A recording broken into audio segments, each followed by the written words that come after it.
My father had been dead for 6 days when I finally put my hand on the doorknob, he told me. My entire life that I was never allowed to touch. The door was on the second floor of the house I grew up in, at the end of a hallway that smelled like cedar and old carpet, and for 40 years it had one deadbolt, one padlock, and a strip of black tape sealing the frame like it was a crime scene. I used to lie on the floor outside it when I was a kid, my ear pressed against the wood, listening for something. I never heard anything. Not once. My father, Walter Cole, was not a man who explained himself, and the one time I asked him what was behind that door, he looked at me the way you look at someone who just said something they shouldn't have said out loud, and he told me to go downstairs and finish my homework. I'm Daniel Cole. I'm 44 years old. I live 2 hours from that house now, with my wife and my daughter, and until last week I thought I understood my father completely. I thought I knew the shape of his silence. I was wrong about almost everything, and it took one locked door to prove it to me. Before I go further, if you're new here, welcome to the Quiet Rise. I tell true, personal stories about the moments that quietly change a person's life. And if that's the kind of story you're looking for, stick around, because we put out a new one every week. Now let me take you back to the hallway and the door and the 6 days that came before I finally opened it. My father died on a Tuesday morning in March, sitting in his recliner with the television on, a cup of coffee going cold on the table beside him. The neighbor found him. He'd gone 81 years without a single day in the hospital, and then his heart just stopped, quietly, the same way he'd done most things in his life. My sister Rebecca called me at 6:40 in the morning, and I could barely understand her through the crying. But I understood enough. I got in my truck before the sun was fully up, and I drove straight to Millhaven, Ohio, the town where I was born, the town my father never left in 81 years. The funeral was small. My father didn't have many friends, not because people disliked him, but because he never let anyone get close enough to like him or dislike him. He worked 41 years as a locksmith and a handyman, fixing things quietly, taking cash, going home. The men from the hardware store came. A few old neighbors came. Rebecca cried through the whole service. I didn't cry until the casket was lowered, and even then it wasn't grief exactly.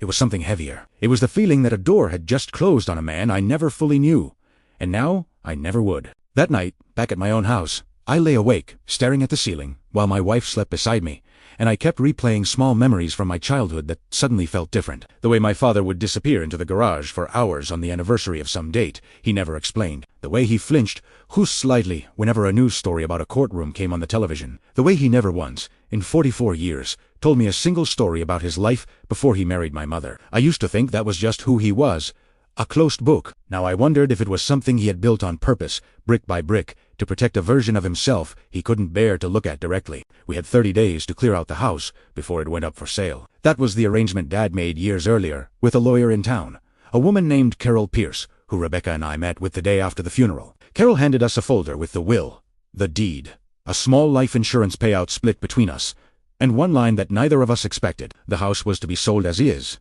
contents included, except for what she called the sealed room, which was to be opened only by Daniel Cole and by no one else, and its contents disposed of at his sole discretion. Rebecca stared at that line for a long time. He named you specifically, she said. Not both of us. You. I didn't have an answer for her. I'd spent my whole childhood wondering about that room, and so had she. But apparently only one of us was ever meant to find out what was inside it. We started clearing the house that weekend. It was strange, going through 40 years of a man's life in cardboard boxers. His flannel shirts still smelled like sawdust. His toolbox in the garage was organized with a precision that made me ache a little. Every drill bit in its slot. Every screwdriver sorted by size. My father built things with his hands because he didn't know how to build things with words. That was who he was to us. A man who fixed your broken chair instead of asking how you were feeling, because fixing the chair was how he told you he loved you. Rebecca packed the kitchen. I packed his bedroom. Neither of us went near the hallway on the second floor. Not for 3 full days. Even though we both walked past it a dozen times carrying boxers, it was like the room had gravity. You felt it pulling at the corner of your eye, even when you weren't looking directly at it. On the 4th day, Rebecca finally said what we were both thinking. You have to open it. Danny, we can't sell this house with a locked door in it. And Carol said, it's yours to deal with. I know, I said. Are you scared of what's in there? I thought about that question longer than I wanted to admit. I'm scared of what it means, I told her, that he trusted me with it. And not you. I don't know what that says about either of us. She didn't have an answer either. We stood in the hallway together, looking at that door, the black tape peeling slightly at one corner, the deadbolt with a keyhole so old it had gone slightly rusted at the edges. Then Rebecca did something I didn't expect. She heard me quick and hard, and said, whatever's in there, you don't have to tell me right away. Take your time. I trust you. Then she went back downstairs, and I was alone in the hallway with the door. I want to tell you that I opened it right then. I didn't. I went back to the kitchen and made coffee and sat at the table for almost 2 hours, turning a small brass key over and over in my hand, a key Carol had given me in a sealed envelope with my name written on it in my father's handwriting. On the back of the envelope he'd written one sentence: "Danny, when you're ready, and not before." Not before. Like he knew I'd need time to work up the courage, even after he was gone. I finally climbed those stairs around 4 in the afternoon, and the house was quiet, except for the sound of my own footsteps on the old wood floor. I stood in front of that door for a long moment, and then I put the key in the lock, and it turned easier than I expected, like it had been oiled recently, like my father had opened this door himself not too long before he died. The deadbolt gave way. I pulled the door open, and the smell hit me first: dust and old paper and something faintly like cedar. And then I stepped inside, and I stood there in the doorway of a room I had wondered about for 40 years, completely unprepared for what I was looking at. It wasn't empty. It wasn't a storage room full of junk, which is what I'd secretly hoped for, something boring and disappointing that would let me close the door and move on with my life. Instead, it was arranged. Careful. Almost like a shrine. There was a single bed against the far wall, neatly made. A child's quilt folded at the foot of it, faded blue with little stitched sailboats. There was a small dresser with a hairbrush sitting on top of it, and next to the hairbrush, a woman's wristwatch. Stopped at some hour I couldn't determine because the glass had fogged with age. On the wall above the bed there was a framed photograph, and when I stepped closer to look at it, my legs actually went weak, because the man in the photograph was my father, younger than I had ever known him, maybe 28 years old, standing outside a small house with his arm around a woman I had never seen in my life, and in front of them, a boy, maybe 5 years old, grinning at the camera with a gap where his front teeth should have been. I stood there staring at that photograph for what felt like 10 minutes. My father had another family, a wife, a son, a whole life that existed before Rebecca and I were born, sealed behind a locked door for 4 decades, and he had never said one word about it to either of us. On the dresser there was a wooden box, unlocked, and inside it I found a stack of envelopes, dozens of team, all addressed in my father's handwriting to the same name. Marcus Riley. No address on any of them. No stamps. They had never been mailed. I opened the first one with hands that weren't entirely steady, and I read a letter my father had written 38 years ago to a 5-year-old boy he apparently never sent it to. "Marcus," it began, "I don't know if you'll ever read this, and maybe that's for the best, because if you read it, it means somebody finally told you the truth, and the truth isn't something I ever wanted you to carry. I think about you every single day. I think about your mother. I made a choice that I still don't know was the right one, and I've spent every year since wondering if I'll ever get the chance to explain it to you myself." I sat down on the floor of that room, because my legs genuinely would not hold me up anymore, and I read letter after letter after letter, each one dated a year apart, spanning almost 4 decades, each one written to a son I had never known existed, a son my father apparently loved enough to write to every single year, and never once sent a single word. The letters weren't just addressed to a name. They were written the way you'd write to someone you expected to grow up, year after year, the language shifting slightly each time. The early ones read like a father talking to a toddler, simple, tender, full of small promises about teaching him to fish, about a bicycle he was saving up to buy. A few years in, the tone matured, as if my father were imagining a boy old enough to understand disappointment, old enough to ask hard questions about where his father had gone and why. By the later letters, the ones written when Marcus would have been a grown man with a family of his own, my father wasn't writing to a child anymore at all. He was writing to an adult stranger, apologizing for things that boy had never even known to blame him for, explaining decisions in careful, exhausted detail, as if some part of him still believed that if he just found the right words, the ache in his chest might finally loosen its grip. By the time Rebecca found me an hour later, sitting on the floor surrounded by opened envelopes, I couldn't even speak. I just handed her the photograph and watched her face change. The same way mine had. "Who is this?" she said, though it wasn't really a question. It was a statement dressed up as one, because she already understood she was looking at a brother she never knew she had. We sat together in that room until it got dark outside, reading letters, piecing together a story our father had spent his entire adult life hiding from us, and what we found in those letters was far more complicated and far more painful than either of us could have guessed walking up those stairs that morning. According to the earliest letters, my father had married a woman named Elena Riley when he was 24 years old, working at a manufacturing plant outside Cleveland called Bardsley Steel. They had a son, Marcus, born a year later. For a while, based on the tone of the earliest letters, they were happy. My father wrote about teaching Marcus to ride a bike in one letter, about Elena's laugh in another. Small, ordinary details of a small, ordinary life that had nothing to do with the silent, closed-off man I grew up calling my father. Then, in a letter dated the year Marcus turned 5, the tone shifted completely. I found out something at the plant I was never supposed to find out, my father wrote. Bardsley's been skimming money off the Union Pension Fund for 3 years, cooking the books, and the men helping him aren't the kind of men who let a witness walk away clean. I didn't go looking for this, Marcus. He'd found me sitting at my own desk in a set of ledgers I wasn't supposed to have access to, and now I don't know what to do, because I know things that could put men in prison, and men like that don't go to prison quietly. I looked up at Rebecca. He witnessed a crime, I said. Some kind of fraud. At his old job.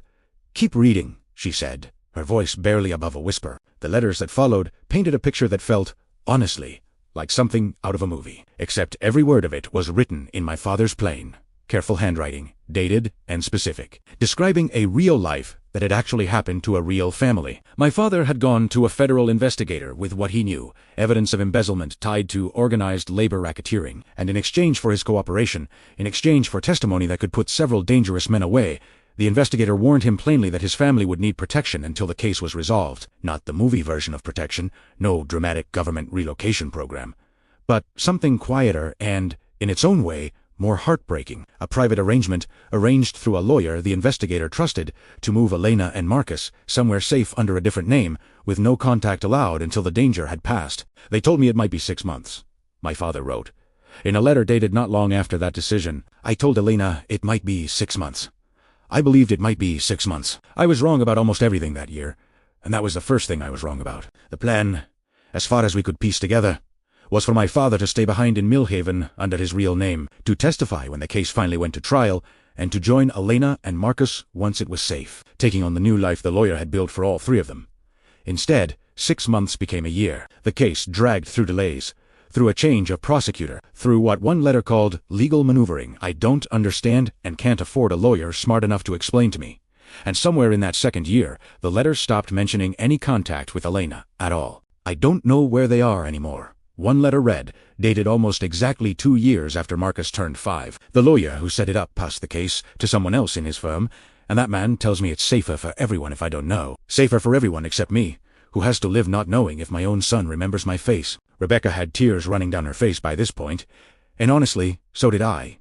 We kept reading. The trial, it turned out, happened almost 3 years after that first letter, and my father did testify, and 2 men from Bardsley Steel went to prison on federal fraud and racketeering charges. I actually stopped and looked this up later that night on my phone, sitting in my father's kitchen, and I found an old digitized newspaper article from a Cleveland paper confirming a Bardsley Steel pension fraud case from that exact era, 2 executives convicted, a cooperating witness whose name was withheld from the public record for his own protection.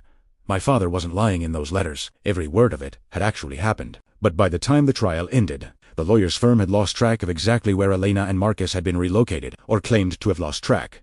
And my father spent the next several years, based on the letters, trying every avenue he could think of to find them again. Private investigators he couldn't really afford. Letters sent to old addresses that came back undeliverable. A trip described in one particularly painful letter, where he drove 11 hours to a town in Pennsylvania based on a rumor from an old coworker, only to discover the family that had lived there had moved on 8 months earlier and left no forwarding information. I think I have to accept that I may never see either of them again, he wrote. In a letter dated the year I later worked out would have been just 2 years before he married my mother. I don't know how to carry that and still be a person in the world. But I have to figure out how, because staying like this is going to kill me before any danger ever did. He met my mother, Diane, the following spring. According to a much later letter, one of the final ones in the box, he told her almost everything before they married. Not the whole truth, exactly, but enough. That he had been married before, that he had a son, that both of them were gone from his life in a way he couldn't fully explain and didn't fully understand himself. My mother, who passed away when I was 26, apparently made him promise one thing in exchange for staying with him. She said I could keep the room.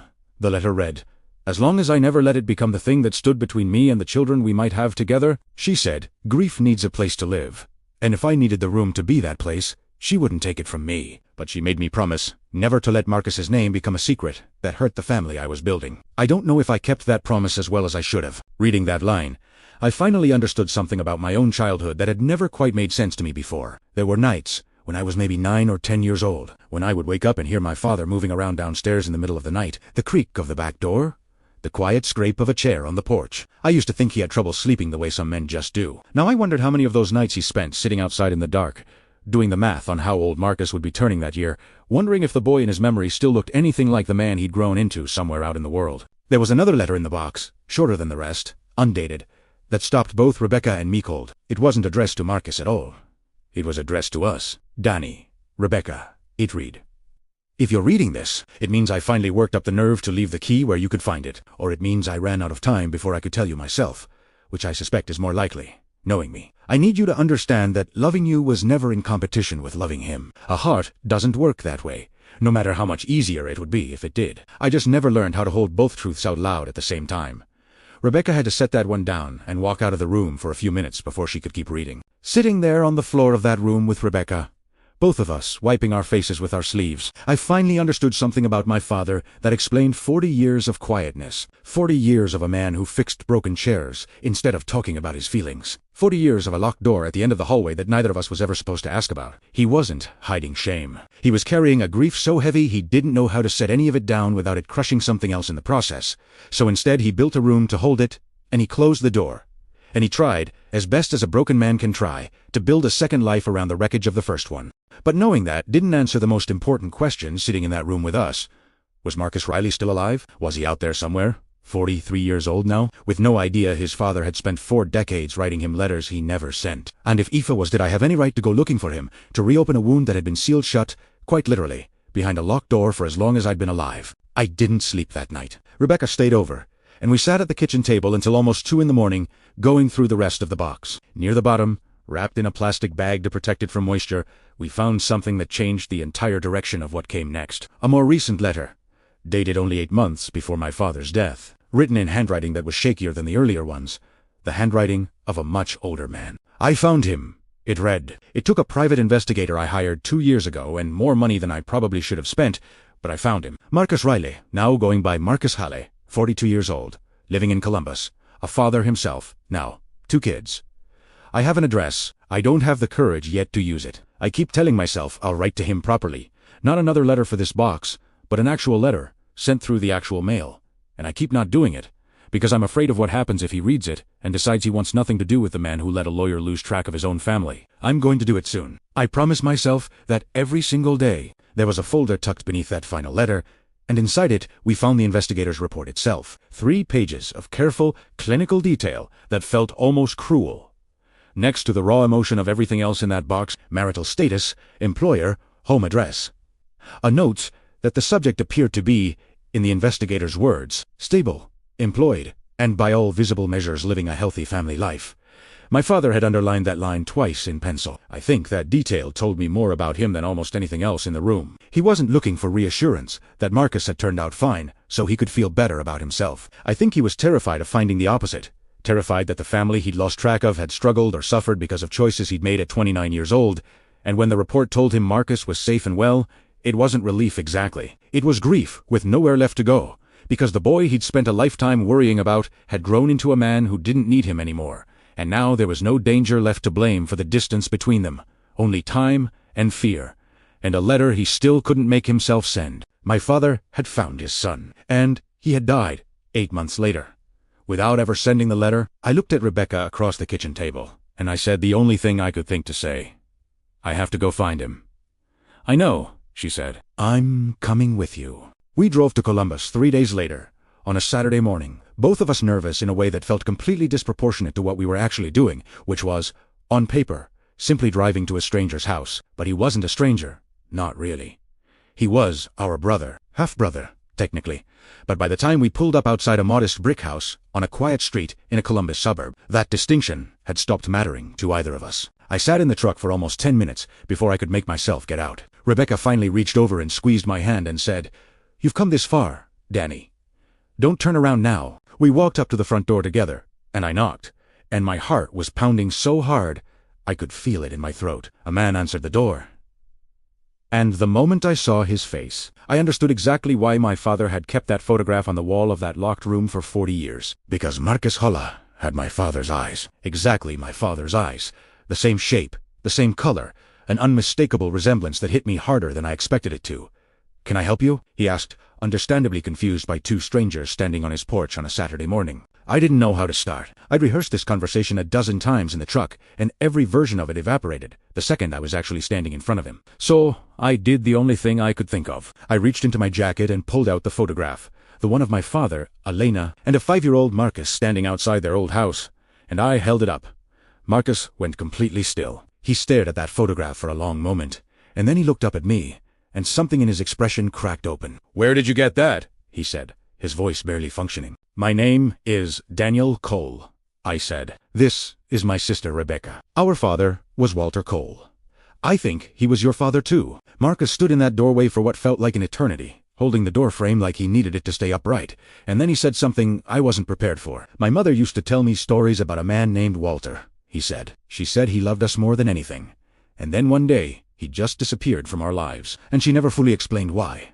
Not until I was old enough to stop asking. I always thought he abandoned us. I built my whole childhood around that story." Rebecca stepped forward, then, gently, and said, "He didn't abandon you. We just found out everything. 4 days ago, and it's not what you think. It's not what any of us thought." For a moment standing there on the porch, I genuinely thought he might close the door on us. His jaw tightened, and he glanced back into the house, toward the sound of his kids somewhere inside. And I understood that instinct completely, the urge to protect the life you've built from a past you never asked to be reopened. But then his wife appeared behind him, a slim woman with kind eyes, and she must have seen something in his face, because she put a hand gently on his back and said, "Marcus, let them in." He stepped aside without another word, and Rebecca and I walked into a stranger's house that, within a few hours, would stop feeling like a stranger's house at all. Marcus invited us inside, and we sat in his living room for almost 4 hours that afternoon, and I told him everything. The locked room, the letters he'd never received, the promise our father made and tried desperately to keep, the trial, the years of searching, the private investigator, the letter he wrote 8 months before he died about finally finding his son and being too afraid to send it. I watched 40 years of a story Marcus believed about himself, a story of abandonment, slowly rearrange itself, in real time, into something entirely different.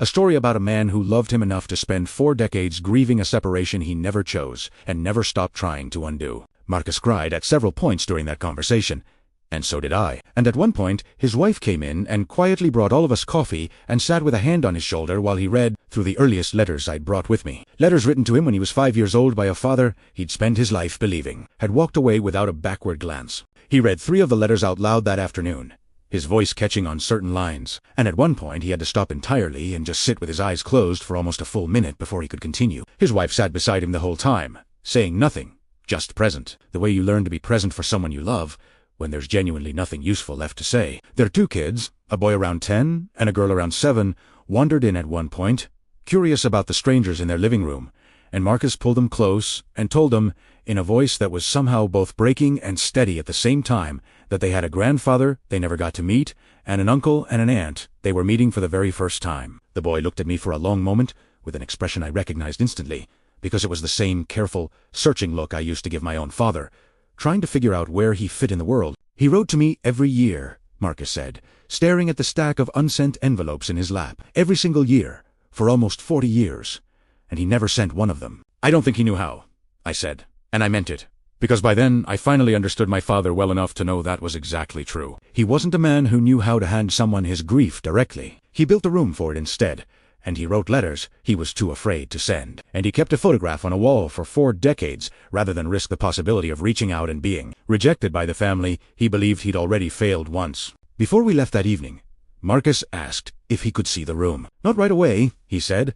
He needed time to process everything first, but eventually, when he was ready, Rebecca and I told him he could come see it whenever he wanted, that it was as much his as it was ours, maybe more. Over the following 2 months, our families slowly began stitching themselves together in the careful, uncertain way that new relationships between adults tend to happen. Phone calls at first, 10 a dinner. Then Marcus and his wife and their 2 kids driving up to Millhaven on a Sunday afternoon to see the house before it sold, to stand in that room together. All of us, for the first time. I watched Marcus walk into that room slowly, the same way I had, taking in the neatly made bed with the sailboat quilt, the hairbrush, and the stopped wristwatch on the dresser. The photograph on the wall of a family that had been separated by forces none of them chose and none of them could fully control. He stood in front of that photograph for a long time, and then he reached out and touched the frame gently, the way you touch something that might disappear if you're not careful with it. "He kept all of it," Marcus said quietly, "for 40 years. He never stopped hoping," I said. "I think that's what this room was. Not grief exactly, hope that refused to give up even when he didn't know how to act on it." Not every part of those 2 months was easy. There was one Sunday, about 3 weeks in, when Rebecca and I got into the first real argument we'd had since our father died. She'd been quiet all through dinner, and when I finally asked what was wrong, she admitted something that had apparently been sitting in her for days. "I keep thinking about what would have happened if you'd never opened that room," she said. "If you'd just let the new owners find it, or thrown everything away without looking, I would have gone my whole life never knowing I had a brother. Doesn't that scare you?"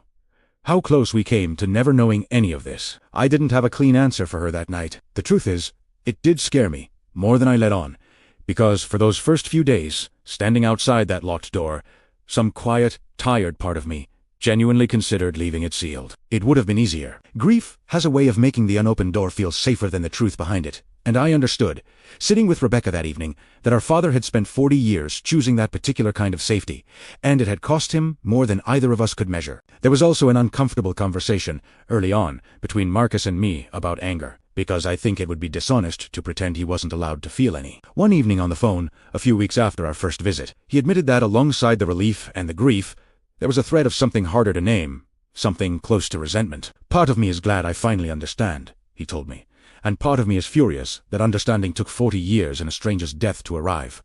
I don't get to be angry at him anymore. He's gone. I just have to carry it."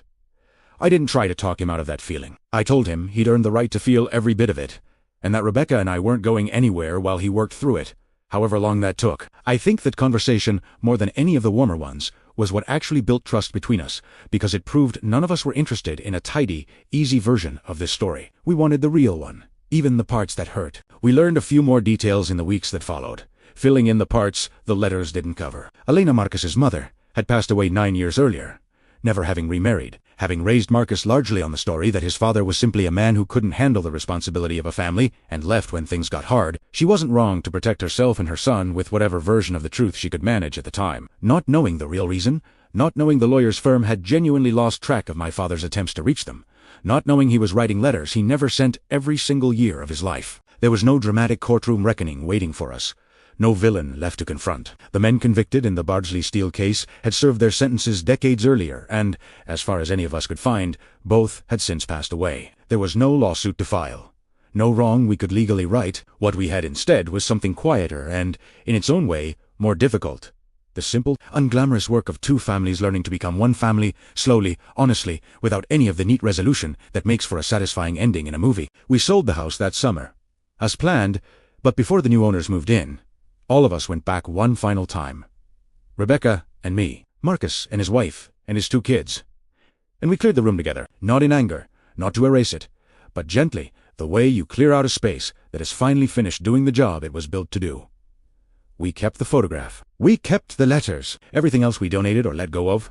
And when the room stood empty for the first time in 40 years, sunlight coming through a window that had been covered for as long as I could remember, Marcus stood in the middle of it and said something I think about often. "I spent my whole life thinking I wasn't wanted," he said. "Turns out I was wanted every single day. He just never figured out how to say it." I think about the locked room differently now than I did the day I first opened it. For most of my life, I assumed it represented the worst thing about my father, the part of him that shut people out, that chose silence over honesty, even when honesty would have cost him nothing but a little discomfort. And there's truth in that. I don't think my father handled his grief the way a healthier man might have. I think a version of him that had learned to ask for help, or talk to a counselor, or simply sit his own children down and tell them the truth years earlier, would have spared all of us a great deal of pain. Marcus most of all. I'm not interested in turning this into a story where every choice he made was secretly wise all along. Some of it was simply fear, dressed up as protection, and fear cost my brother 40 years of believing he wasn't wanted. But I also think that room represented something else. Something I didn't expect to find respect for until I stood inside it myself. It represented a man who refused, quietly and completely, to let go. Every year, for almost 4 decades, he sat down and wrote to a son he had no evidence he would ever see again, because some stubborn, aching part of him couldn't accept that the story was over. Most people, I think, would have let that go eventually. Most people would have decided, after 10 years, or 20, that the past was the past, and there was no use carrying a grief that heavy for a life that had moved on without them. My father never let go. He just never figured out how to turn that refusal into action until it was almost too late, and even then, he tried. He hired the investigator. He found the address. He was working up the courage to send the letter when his heart simply ran out of time first. That's the part of this story I keep coming back to. More than the mystery, more than the locked door, more than the letters. My father wasn't a villain, and he wasn't a hero. He was a man who made an impossible choice at 29 years old to protect the people he loved, a choice that cost him almost everything. And instead of talking about that loss, instead of asking for help carrying it, he sealed it behind a door and grieved it alone for 4 decades because that was the only language he knew for a pain that size. I don't think that makes what he did right. I think it makes him human, flawed in a way that hurt people he loved without ever meaning to. And I think the kindest thing any of us can do with that truth is refuse to repeat it in our own lives. Marcus and I talk every week now. My daughter has a new uncle she adores. And Rebecca has become close with Marcus's kids in a way that still makes me emotional when I think about it too long. None of it erases 40 years of separation, and none of it should. But it's something. It's more than a locked door and a stack of unsent letters. It's a family that finally opened the room grief had been living in, and let the rest of us in with it. If you were in my position, standing in front of a door your own father told you never to open, what would you have done? Would you have opened it right away, or would you have waited? The way I did, terrified of what you might find on the other side. I'd genuinely like to know what you would have done in that hallway. So leave it in the comments, and if this story meant something to you, share it with someone who might need to hear it today. Thank you for spending time with The Quiet Rise. I'll see you in the next story.